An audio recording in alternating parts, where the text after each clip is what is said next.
un vislabākā dāvana esi tu.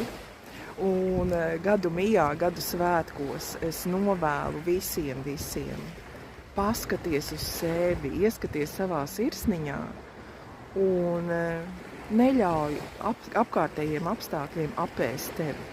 Atstāj kaut ko arī sev.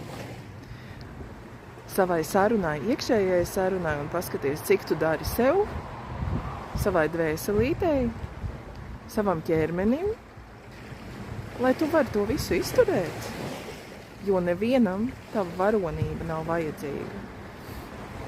Tavi bērni būs laimīgi, ja vecāki būs laimīgi. Reizēm ir tieši otrādi, ka tu skrien un dari un centies visu izdarīt vairāk par saviem spēkiem, bet reizēm vajag tieši otrādi apstāties un veltīt laiku vienkāršai kopā būšanai. Katrs dara kā grib, katrs dara kā var, bet vislabākā dāvaniņa esi tu.